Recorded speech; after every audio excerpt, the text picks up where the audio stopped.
ಜೊತೆ ಶೇರ್ ಮಾಡಿ. ಸೊ ಬನ್ನಿ ಏನೇನು ಪಾಯಿಂಟ್ಸ್ಗಳು ಬರುತ್ತೆ ಅಂತ ನೋಡ್ಕೊಳ್ಳೋಣ. ಮೊದಲನೇದಾಗಿ BBL back blouse back blouse length ಬಂದು ಬೇರೆ ಇರುತ್ತೆ, ಹಾಗೆ ಫ್ರಂಟ್ ಬ್ಲೌಸ್ ಲೆಂತ್ ಬೇರೆ ಇರುತ್ತೆ. ನಿಮಗೆ ಇದರ ಡಿಫ್ರೆನ್ಸ್ ಎಲ್ಲ ನಾನು ಮುಂದೆ ತಿಳಿಸ್ಕೊಡ್ತೀನಿ. ಇದಾದಮೇಲೆ ಬರುವಂಥದ್ದು ಶೋಲ್ಡರ್ಗೆ ಶಾರ್ಟ್ ಫಾರ್ಮ್ ಏನಿದೆ SH. ಅದಾದಮೇಲೆ ಬ್ಯಾಕಲ್ಲಿ ನೀವು ಏನು ಡೀಪ್ ಹಾಕಬೇಕು ಅಂದ್ಕೊಂಡಿರೋ ಅಥವಾ ಕಸ್ಟಮರ್ ಏನು ಡೀಪ್ ಹಾಕಬೇಕು ಅಂದ್ಕೊಂಡಿರೋ ಆ ಡೀಪ್ ನಾವು ಬ್ಯಾಕ್ ಡೀಪ್ ಅಂತ ಹೇಳ್ತೀವಿ. ಅದಾದಮೇಲೆ ಬರುವಂಥದ್ದು ಫ್ರಂಟ್ ಡೀಪ್. FD ಅಂದರೆ ಫ್ರಂಟ್ ಡೀಪ್ ಕೂಡ ಒಬ್ಬೊಬ್ಬರು ಕಸ್ಟಮರು ಒಂದೊಂದು ರೆಕ್ವೈರ್ಮೆಂಟ್ ಇರುತ್ತೆ. ಕೆಲವೊಬ್ಬರು 5 ಇಂಚ್ ಕೇಳ್ತಾರೆ, ಕೆಲವೊಬ್ಬರು 6 ಇಂಚ್ ಕೇಳ್ತಾರೆ. ಅವ್ರು ಏನು ಕೇಳ್ತಾರೋ ಅದ್ರ ಪ್ರಕಾರ ನಾವು ಫ್ರಂಟ್ ಡೀಪ್ನ ತೊಗೋಬೇಕಾಗುತ್ತೆ. ನೆಕ್ಸ್ಟ್ ಬಂದು BP ಅಂದರೆ BP ಮಾತ್ರ ಅಲ್ಲ, BP ಅಂದರೆ ಬಸ್ಟ್ ಪಾಯಿಂಟ್ ಅಥವಾ ಅಪೆಕ್ಸ್ ಪಾಯಿಂಟ್ ಅಂತ ಕೂಡ ಹೇಳ್ತೀವಿ. ಬಸ್ಟ್ ಪಾಯಿಂಟ್ ಆದಮೇಲೆ 6th ಬಂದು CL ಅಂದರೆ ಚೆಸ್ಟ್ ಲೆಂತ್ ಕೂಡ ತೊಗೋಬೇಕಾಗುತ್ತೆ. ಒಂದು ಬ್ಲೌಸ್ ಫಿಟ್ಟಿಂಗ್ ಕರೆಕ್ಟಾಗಿ ಕೊಡಬೇಕು ಅಂದರೆ ಇದು ತುಂಬಾ ಮುಖ್ಯ ಆಗುತ್ತೆ. 7th ಬಂದು FBL ಫ್ರಂಟ್ ಬ್ಲೌಸ್ ಲೆಂತ್. ಇದು ನೋಡ್ಬೋದು ನೀವು BBL ಮತ್ತು FBL. ಬ್ಲೌಸ್ನ ರೆಡಿ ಮಾಡಬೇಕಂದ್ರೆ ಬ್ಯಾಕ್ ಲೆಂತೇ ಬರುತ್ತೆ, ಫ್ರಂಟ್ ಲೆಂತೇ ಬರುತ್ತೆ. ಸೊ ನಿಮಗೆ ಫ್ರಂಟ್ ಲೆಂತು ಮತ್ತು ಬ್ಯಾಕ್ ಲೆಂತ್ ಎರಡಕ್ಕೂ ವ್ಯತ್ಯಾಸ ಗೊತ್ತಿರಬೇಕಾಗುತ್ತೆ. BBL ಅಂದ್ರೇನು ಬ್ಯಾಕ್ ಬ್ಲೌಸ್ ಲೆಂತ್, FBL ಅಂದರೆ ಫ್ರಂಟ್ ಬ್ಲೌಸ್ ಲೆಂತ್. ಫ್ರಂಟಲ್ಲೇ ಲೆಂತ್ ಬೇರೆ, ಬ್ಯಾಕಲ್ಲೇ ಲೆಂತ್ ಬೇರೆ ಬರುತ್ತೆ. ಇದಾದಮೇಲೆ ಬರುವಂಥದ್ದು AR. ಎಂಟನೇ ಪಾಯಿಂಟ್ಸ್ ಏನು ಬರುತ್ತೆ AR ಅಂದರೆ ಆರ್ಮ್ ರೌಂಡ್ ಕೂಡ ಏನಾಗುತ್ತೆ, ಕೆಲವೊಬ್ಬರಿಗೆ ರೈಟ್ ಸೈಡ್ ಬೇರೆ ಇರುತ್ತೆ, ಲೆಫ್ಟ್ ಸೈಡ್ ಬೇರೆ ಇರುತ್ತೆ. ಆರ್ಮ್ ರೌಂಡ್ ತೊಗೊಂಡಾಗ ನಾವು 2 ಸೈಡ್ ಕೊಡಬೇಕಾಗುತ್ತೆ. ನೆಕ್ಸ್ಟು UC ಅಂದರೆ ಅಪ್ಪರ್ ಚೆಸ್ಟ್ ಆದಮೇಲೆ ನಾವು 10th ತೊಗೊಳ್ಳೋದು D ಅಂದರೆ ಏನು ಬರುತ್ತೆ ಬಸ್ಟ್.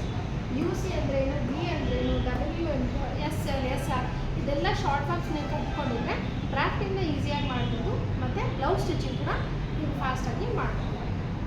ಸೊ B ಅಂದರೆ ಬಸ್ಟ್ ಆದಮೇಲೆ ವೇಸ್ಟ್ ರೌಂಡ್ ಅಂತ ಕೂಡ ಹೇಳ್ತೀವಿ. ಅದಾದಮೇಲೆ ಬರುವಂಥದ್ದು SL ಸ್ಲೀವ್ ಲೆಂತ್ ಆದಮೇಲೆ SR ಸ್ಲೀವ್ ರೌಂಡ್. ಓಕೆನಾ? ಸೊ ಈ ಶಾರ್ಟ್ ಫಾರ್ಮ್ಸ್ ಎಲ್ಲ ಗೊತ್ತಾಗಿದ್ದಲ್ಲ, ಏನೇನು ಹೇಳ್ತೀವಿ ಅಂತ. BBL ಅಂದರೆ SH ಅಂದ್ರೇನು, BD FD BP CL FBL ಆಮೇಲೆ AR UC BW SL SR. So ಇದಿಷ್ಟು ಪಾಯಿಂಟು ಒಂದು ಬ್ಲೌಸ್ನ ರೆಡಿ ಮಾಡಬೇಕಾದ್ರೆ ಬೇಕಾಗುತ್ತೆ. ಯಾವುದೇ ಕಾರಣಕ್ಕೂ ಈ ಪಾಯಿಂಟ್ಸ್ಗಳನ್ನ ಮಿಸ್ ಮಾಡೋಕ್ಕೆ ಹೋಗ್ತೀವಿ, ನೋಟ್ ಮಾಡಿ ಇಟ್ಕೊಂಡು ಮುಂದೆ ಏನಾದರೂ ಡ್ರಾಫ್ಟಿಂಗ್ ಮಾಡಬೇಕಾದ್ರೆ ಶಾರ್ಟ್ ಫಾರ್ಮಲ್ಲಿ ಬರಿಬೋದು. BBL ಅಂತ ಬರಿಬೋದು, CL ಅಂತ ಬರಿಬೋದು, B ಅಂದ್ರೇನು, UC ಅಂದ್ರೇನು ಇದೆಲ್ಲ ನೀವು ತಿಳ್ಕೊಂಡಿದ್ರೆ ಅಳತೆ ತಗೊಳ್ಳೋದು ತುಂಬಾ ಈಸಿ ಆಗುತ್ತೆ. ಸೊ ಈಗ ಡಮ್ಮಿ ಮೇಲೆ ನಾನು ಯಾವ ರೀತಿ ಅಳತೆ ತಗೊಳ್ಳೋದು ಅಂತ ಹೇಳ್ಕೊಡ್ತೀನಿ. ಈ ರೀತಿನ ನೋಡಿ ಇದೇ ಥರ ನೀವು ಕೂಡ ಫಾಲೋ ಮಾಡಬಹುದು.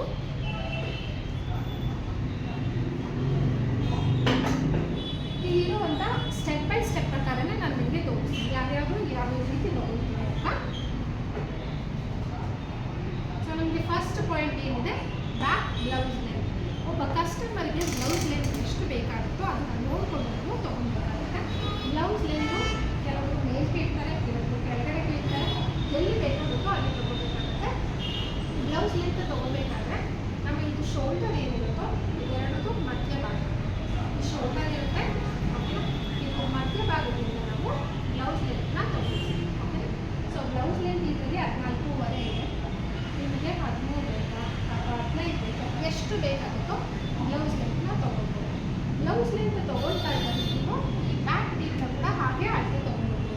ಬ್ಲೌಸ್ ಲೆಂತ್ ನೀವು ಪ್ಲೇಸ್ ಮಾಡಿರ್ತೀರ, ಕಸ್ಟಮರ್ನ ಕೇಳ್ಬೋದು ನಿಮಗೆ ಬ್ಯಾಕ್ ಡೀಪ್ ಎಷ್ಟು ಬೇಕು, 10 ಬೇಕಾ, 9 ಬೇಕಾ, 8 ಬೇಕಾ, ಅಥವಾ ಈ ಪಟ್ಟಿ ಎಷ್ಟು ಬೇಕಾಗುತ್ತೆ ಅಂತ ನೋಡ್ಕೊಂಡು ಕಸ್ಟಮರ್ನ ಕೇಳ್ಬೋದು. ಸೊ ಈಗ ಇನ್ ಕೇಸ್ ನನಗೆ 10 ಇಂಚ್ ಬೇಕಂದರೆ 10 ಇಂಚ್ ಅಂತ ತೊಗೊಳ್ಬೋದು. ಇದಾದಮೇಲೆ ನೆಕ್ಸ್ಟ್ ಏನಿದೆ ಶೋಲ್ಡರ್. ಫಸ್ಟು ಬ್ಲೌಸ್ ಲೆಂತ್ನ ತೊಗೊಂಡಿರೋದ. ಸೊ ಬ್ಲೌಸ್ ಲೆಂತ್ ಆಯಿತು, ಅದಾದಮೇಲೆ ಬ್ಯಾಕ್ ಡೀಪ್ ಆಯಿತು.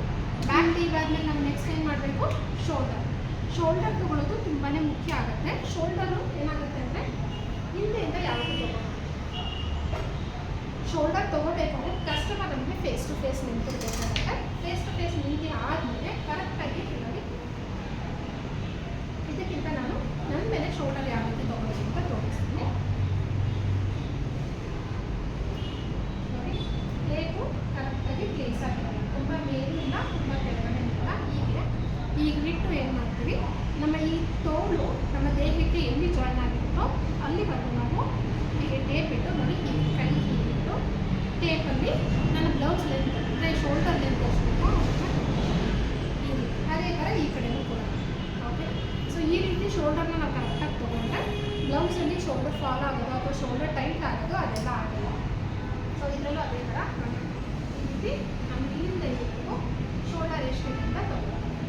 ಈ ಡಮ್ಮಿಗೆ ಇಲ್ಲಿಂದ ಇರೋದ್ರಿಂದ ಅದನ್ನ ತುಂಬ ಮೇಲೂ ಇಲ್ಲ ತುಂಬ ಕೆಳಗಡೆನೂ ಈ ರೀತಿ ನಾವು ಶೋಲ್ಡರ್ನ ತೊಗೊಳ್ಳೋಣ.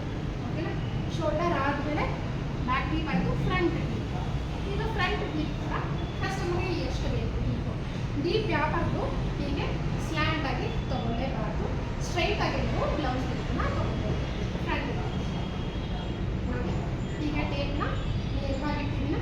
ಟೇಪ್ ಇಟ್ಟು ಕಸ್ಟಮರ್ಗೆ ಎಷ್ಟು ಲೆಂತ್ ಫ್ರಂಟ್ ಡೀಪ್ ಎಷ್ಟು ಬೇಕು, 7 ಇಂಚ್ ಬೇಕಾ 7.5 ಬೇಕಾ ಕರೆಕ್ಟಾಗಿ ತೊಗೊಳ್ಬೋದು. ಇವಾಗ ನನಗೆ 7.5 ಬೇಕು ಅಂದರೆ ಹಿಂಗೆ ತೊಗೋಬಾರ್ದು, ಸ್ಟ್ರೈಟಾಗಿ ಇಟ್ಟು ಹೀಗೆ ಸರ್ ಬೇಕಾದ್ರೆ sir. Okay, so front deep ಆದಮೇಲೆ ಏನಿದೆ ಬಸ್ಟ್ ಬರುತ್ತೆ. ಟೇಪ್ ಇಲ್ಲೇ ಇಟ್ಟಿದ್ದೀನಿ ನೋಡಿ, ಹೀಗೆ ಇಟ್ಟು ಬಸ್ಟ್ ಪಾಯಿಂಟ್ನ ತೊಗೊಳ್ಳಿ. ಈ ಬಸ್ಟ್ ಪಾಯಿಂಟ್ ತೊಗೊಳ್ಳೋದ್ರಿಂದ ತುಂಬ ಮುಖ್ಯ. ಈ ಪಾಯಿಂಟ್ ಇದ್ದರೆ ನೀವು ಕಪ್ಸ್ ಅಟ್ಯಾಚ್ ಮಾಡೋದಾಗಿರ್ಬೋದು ಅಥವಾ ಬ್ಲೌಸ್ ಫಿಟ್ಟಿಂಗ್ ಎಲ್ಲ ಕೊಡೋದು ತುಂಬಾ ಚೆನ್ನಾಗಿ ಬರುತ್ತೆ. ಫ್ರಂಟ್ ಡೀಪ್ ಆಯಿತು, ಬಸ್ಟ್ ಪಾಯಿಂಟು ಆಯಿತು. ಬಸ್ಟ್ ಪಾಯಿಂಟ್ ಆದಮೇಲೆ ನೆಕ್ಸ್ಟ್ ಏನು ಬರುತ್ತೆ, ಚೆಸ್ಟ್ ಲೆಂತ್ CL. ಚೆಸ್ಟ್ ಲೆಂತನ್ನು ತೊಗೊಳೋದು ಯಾವುದು ನೋಡಿ, ಇದನ್ನು ನಾವು ಚೆಸ್ಟ್ ಲೆಂತ್ ಅಂತ ಹೇಳ್ತೀವಿ. ಓಕೆ, ಕರೆಕ್ಟಾಗಿ ನಮ್ಮ ಅಂಡರ್ ಬ್ರೆಸ್ಟ್ ಲೈನ್ ಏನು ಬರುತ್ತೋ ಅದನ್ನೇ ನಾವು ಚೆಸ್ಟ್ ಲೆಂತ್ ಅಂತ ಹೇಳ್ತೀವಿ. ಚೆಸ್ಟ್ ಲೆಂತ್ ಆದಮೇಲೆ ಬರೋದು ಫ್ರಂಟ್ ಬ್ಲೌಸ್ ನೋಡಿ. ಫ್ರಂಟ್ ಬ್ಲೌಸ್ ಲೆಂತ್ ಏನಿದೆಯೋ ಅದನ್ನು ಕೂಡ ಇದೇ ರೀತಿ ಇಟ್ಟು ಚೆಸ್ಟ್ ಲೆಂತ್ ಹೀಗೆ ಇಟ್ಟು ಆಮೇಲೆ ಫ್ರಂಟ್ ಲೆಂತ್ ಎಷ್ಟು ಬೇಕು. ಓಕೆ, ಸೊ ಫ್ರಂಟ್ ಲೆಂತ್ ಯಾವಾಗಲೂ ಏನು ತೊಗೊಳ್ತೀವಿ ನೋಡಿ, ಟೇಪ್ನ ಕರೆಕ್ಟಾಗಿ ಇಡ್ತಿದ್ದೀನಿ. ಫ್ರಂಟ್ ಡೀಪ್, ಬಸ್ಟ್ ಪಾಯಿಂಟ್ ಆದಮೇಲೆ ಚೆಸ್ಟ್ ಲೆಂತ್ ಆದಮೇಲೆ ನಾವು ಫ್ರಂಟ್ ಲೆಂತ್ ಎಷ್ಟು ಬೇಕು ಅಂತ ತೊಗೊಳ್ತೀವಿ. ಓಕೆನಾ, ಸೊ ಇದು ಕೂಡ ತುಂಬಾ ಮುಖ್ಯ. ನೀವು ಹಿಂಗೆ ಕೈ ಎತ್ತಿದಾಗ ಬ್ಲೌಸ್ ಎತ್ಕೊಳ್ಳುತ್ತೆ ಅಥವಾ ಲೂಸ್ ಇದ್ರೂ ಎತ್ಕೊಳ್ಳುತ್ತೆ, ಅದೆಲ್ಲ ಕರೆಕ್ಟಾಗಿ ಇರಬೇಕು ಅಂದರೆ chest length front blouse length ತುಂಬಾ ಮುಖ್ಯ.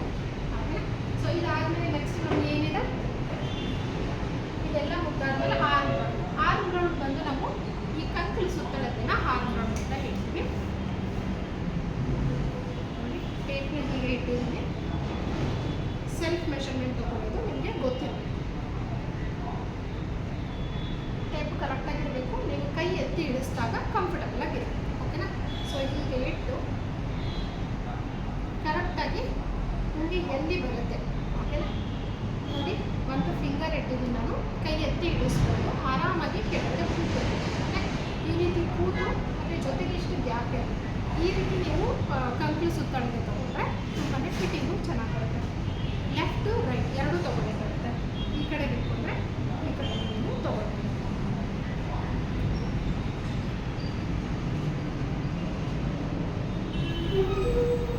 ಸೊ ನೀಟಾಗಿ ಅಡ್ಜಸ್ಟ್ ಮಾಡ್ಕೊಳ್ಳಿ. ಈಗ ಅಡ್ಜಸ್ಟ್ ಮಾಡಿ ಕೈ ಎತ್ತಿ ಇಳಿಸೋ ಥರ ಟೈಟ್ ಆಗಿ ನನಗೆ 14.5 ಅಂತ ಬರ್ತಾರೆ. ನಾನು 16.5 ಆರ್ಮನ್ನ ತೊಗೊಳ್ತೀನಿ. ಓಕೆನಾ, ಸೊ ಆರ್ಮ್ ಗೊತ್ತಾಯ್ತಲ್ಲ, ಎಡಗಡೆ ಬಲಗಡೆ ಎರಡು ಕಡೆ ನಾವು ರೈಟ್ ಮತ್ತು ಲೆಫ್ಟ್ ಎರಡು ತೊಗೊಳ್ಬೇಕು. ರೈಟ್ ಆ್ಯಂಡ್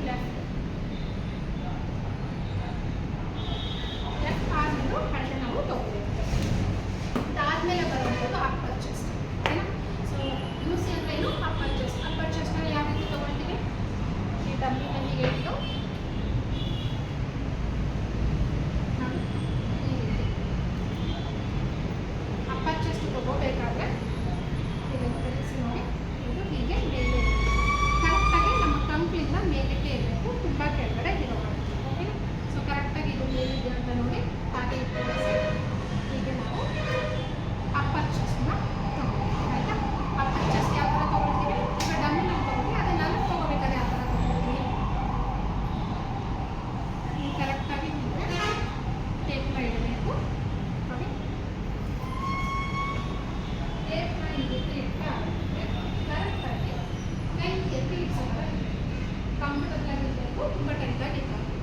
ಆಯಿತಾ, ಈ ರೀತಿ ಆದಮೇಲೆ ಏನು ಮಾಡ್ತೀನಿ, ಇಲ್ಲಿ ಅಪ್ಪರ್ ಚೆಸ್ಟ್ ನೋಡಿ,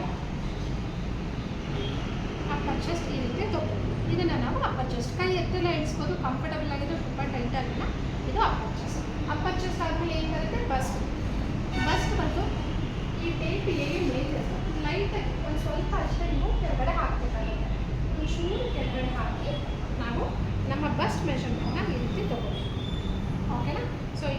ಮೆಷರ್ಮೆಂಟು ಕರೆಕ್ಟಾಗಿ ಎಷ್ಟು ಬರುತ್ತೆ ಅಂತ ನೋಡಿಕೊಂಡು ತೊಗೋಬೇಕಾಗುತ್ತೆ. ಹೆಚ್ಚು ಕಡಿಮೆ ಆಗೋ ಚಾನ್ಸಸ್ ಇರುತ್ತೆ. ನೀವೆಲ್ಲ ಲೂಸ್ ಔಟ್ಫಿಟ್ಟು ಅಥವಾ ಇನ್ನೂ ಬೇರೆ ಏನಾದರೂ ಟೈಟಾಗಿರೋದು ಹಾಕಿದಾಗ ಚೇಂಜಸ್ ಬರುತ್ತೆ. ಇದರಲ್ಲಿ ಅದೇ ಥರನೇ ಬಸ್ಟಿಂದ ಸೊ ಬಸ್ಟ್ ಏನು ಬರುತ್ತೋ ಅದನ್ನು ಕರೆಕ್ಟಾಗಿ ಇಲ್ಲಿ ತೊಗೊಬೇಕು. ಬಸ್ಟ್ ಆದಮೇಲೆ ನಾವು ತೊಗೊಬೇಕಾದ್ರೆ ಬೇಸ್. ಈ ಸೊಂಟ ತುಂಬಾ ಮುಖ್ಯ. ಸೊಂಟ ಏನಾದರೂ ಒಂಚೂರು ಲೂಸ್ ಆಗಿದ್ದು ಏನಾಗ್ಬಿಡುತ್ತೆ ನಿಮಗೆ ಬ್ಲೌಸು ಕೈ ಎತ್ತಿದಾಗ ಎತ್ಕೊಳ್ಳೋದು. ಸೊ ಸೊಂಟ ತೊಗೊಬೇಕಾದ್ರೆ ಕರೆಕ್ಟಾಗಿ ನಮ್ಮ ಬ್ಲೌಸ್ ಲೆಂತ್ ಏನಿದೆ ನೋಡಿ, ಫಸ್ಟ್ ಪಾಯಿಂಟು ಚೆಸ್ಟ್ ಲೆಂತ್. ಈ ಬ್ಲೌಸ್ ಲೆಂತ್ ಎಲ್ಲಿಗೆ ಎಂಡ್ ಆಗುತ್ತೋ ಅದೇ ಜಾಗದಲ್ಲಿ ನೀವು ಬ್ಲೌಸ್ ಲೆಂತ್ನ ತೊಗೊಬೇಕಾಗುತ್ತೆ. ಬ್ಲೌಸು ತುಂಬ ಟೈಟಾಗಿರಬೇಕು. ಬೇಸ್ ಲೆಂತ್ ನೋಡಿ, ಈ ರೀತಿ ನೀವು ಲೆಂತು ಸ್ವಲ್ಪ ಟೈಟಾಗಿದ್ರೂ ಓಕೆ, ಬಟ್ ಹಿಂಗೆ ಕೈ ಎತ್ತಿದಾಗ ಬ್ಲೌಸ್ ಎತ್ಕೊಬೇಕು. ಸೊ ಈ ರೀತಿ ಟೈಟಾಗಿ ತೊಗೊಬೇಕು. ವೇಸ್ಟ್ ಗೊತ್ತಾಯ್ತಲ್ಲ, 6 round upper chest, bust, waist. Next sleeve length. Sleeve length ನೀವು ಎಷ್ಟು ಹಾಕ್ತೀರ? 3 ಇಂಚಸ್ ಬೇಕಾ, 5 ಇಂಚಸ್ ಬೇಕಾ, 10 ಬೇಕಾ, ಫುಲ್ ಸ್ಲೀವ್ಸ್ ಬೇಕಾ? It depends. ನಿಮ್ಗೆ ಎಷ್ಟು ಇಂಚ್ ಬೇಕಾಗುತ್ತೋ ಅಷ್ಟು ಇಂಚು ಸ್ಲೀವ್ ಲೆಂತ್ನ ತೊಗೋಬೇಕಾಗುತ್ತೆ. ಸ್ಲೀವ್ ಲೆಂತ್ ತೊಗೋಬೇಕಾದ್ರೆ ನೋಡಿ, ಕರೆಕ್ಟಾಗಿ ಮೇಲಿಟ್ಟು ನಿಮಗೆ ಲೆಂತ್ ಏನು ಬೇಕು, 9 ಬೇಕಾ, 10 ಬೇಕಾ, ಅದೇ ಜಾಗದಲ್ಲಿ ಸ್ಲೀವ್ ರೌಂಡ್ನ ತೊಗೋಬೇಕು. ಓಕೆ, ಈ ರೀತಿ ಸ್ಲೀವ್ ರೌಂಡ್ನ ಏನು ಬೇಕೋ ಅಷ್ಟು. ಯಾವುದೇ ಥರ ಕೈ ಇಡಬಾರ್ದು. ಸ್ಲೀವ್ಸ್ ರೌಂಡ್ ತೊಗೋಬೇಕಾದ್ರೆ ಕಂಪ್ಲೀಟಾಗಿ ಬರೀ ಟೇಪ್ ಮಾತ್ರ ಇಡಬೇಕಾಗುತ್ತೆ. ಈ ಥರ ರೌಂಡ್ನ ತೊಗೋಬೇಕು. ಓಕೆನಾ? ಸೊ ಗೊತ್ತಾಗೋದಲ್ಲ ಯಾವ ಥರ ನಾವು ಅಳತೆ ತೊಗೊಳ್ತೀವಿ ಅಂತ. ಯಾವುದೇ ಬಿಗಿನರ್ಸ್ ಆಗಿದ್ರು ಈಸಿಯಾಗಿ ಒಂದು ಅಳತೆ ತೊಗೋಬೋದು. ಈ ಅಳತೆಗಳೆಲ್ಲ ನೀವು ಎಕ್ಸ್ಪರ್ಟ್ ಆಗಿಬಿಟ್ರೆ ಬ್ಲೌಸ್ನ ಡ್ರಾಫ್ಟ್ ಮಾಡೋದು ಈಸಿ ಆಗುತ್ತೆ. ಮುಂದಿನ ಕ್ಲಾಸಲ್ಲಿ ನಾನು ನಿಮಗೆ ಯಾವ ರೀತಿ ಕುರ್ತಾ ಆಗಿರ್ಬೋದು ಅಥವಾ ಗೌನ್ಗಳಿಗಾಗಿರ್ಬೋದು ಯಾವ ಥರ ಅಳತೆ ತೊಗೊಳ್ಳೋದು ಅಂತ ಹೇಳ್ಕೊಡ್ತೀನಿ. ಈ ಕ್ಲಾಸ್ ನಿಮಗೆ ಇಷ್ಟ ಆಗಿದೆ ಅಂದ್ಕೊಳ್ತೀನಿ. Thank you so much. ಇದೇ ರೀತಿ ನಮ್ಮ ಚಾನಲ್ಗೆ ಸಪೋರ್ಟ್ ಮಾಡ್ತಾ ಇದ್ದೀನಿ ಅಂತ ಕೇಳ್ಕೊಳ್ತೀನಿ. Thank you.